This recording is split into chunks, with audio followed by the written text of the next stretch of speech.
కాబట్టి శిరస్థే శీతాంశౌ చరణయుగళస్థే అఖిల శుభౌ. ఇక నీ పాదాల దగ్గర అన్ని శుభాలు నీ పాదాలనే ఆశ్రయించున్నాయి. శివుడంటే ఏమిటి అర్థం? మంగళకరుడు అనే కదా అర్థం. కాబట్టి నీ పాదాలని ఆశ్రయించి సకల శుభాలు గనక ఉంటే ఇక నీకు ఏమివ్వగలనయ్యా అని అనుకుంటే కమర్థం దాస్యేహం భవతు భవదర్థం మమ మనః అన్నాడు.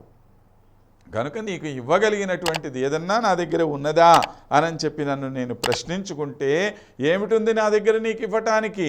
ఒక్క మనస్సు అనేటువంటిది తప్ప ఇంకేమీ లేదయ్యా శివ అన్నాడు. కాబట్టి ప్రపంచంలో ప్రతి వస్తువు కూడా భగవానుడి యొక్క సృష్టి. ఆయన చేసినటువంటి ఈ సృష్టిని ఆయనకి ఇవ్వటంలో ఏమిటి పెద్ద ప్రత్యేకత? ఒక గొప్ప వాగ్గేయకారుడు అంటాడు, గంగతీర్థము తెచ్చి నీకు లింగ పూజలు చేతమంటే ఒడ్డునున్న చేప పిల్ల ఎంగిలంటున్నది లింగా అని చెప్పి. కాబట్టి ప్రపంచంలో మనము ఏది భగవంతుడికి ఇవ్వాలన్నా ఎవడో ఒకటి దాన్ని అంతకుముందు ఆయనకు అర్పించేసే ఉంటాడు. నీ ఇవ్వటానికి నీకు ఇంకా ప్రపంచంలో ఏదీ మిగిలిలేదు. ఏదైనా నువ్వు ఆయనకి ఇవ్వగలుగుతున్నావు అనంటే కేవలం ఒక్క మనస్సు అనేటువంటి దాన్ని తప్ప ఇంకా దేనిని ఇవ్వలేవు.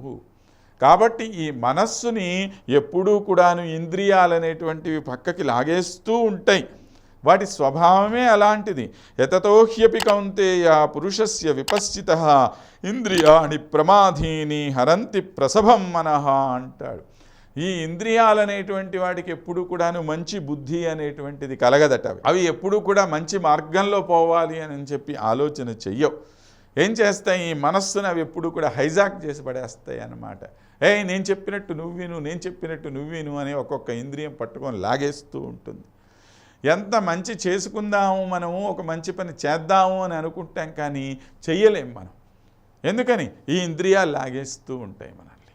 కాబట్టి అలాంటి ఇంద్రియాల్లో పడి ఉన్నటువంటి ఈ మనస్సు బయటికి వచ్చి ఆ భగవంతుణ్ణి ఆశ్రయించాలి అంటే దీన్ని మనం ఒక క్రమశిక్షణలో ఒక పద్ధతిలో ముందుకు తీసుకొని వెళ్ళాలి.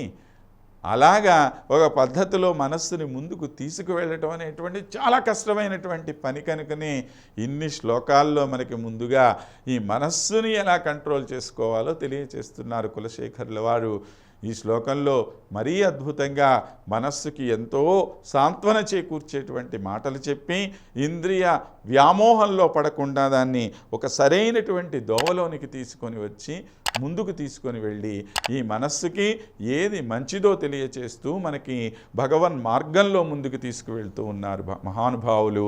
అలాంటి కులశేఖరుల వారు అందించేటువంటి స్తోత్రరాజాన్ని, మరికొన్ని విషయాల్ని రేపటి శ్లోకంలో మనం మరికొంత తెలుసుకునే ప్రయత్నం చేద్దాం. అంతవరకు స్వస్తి.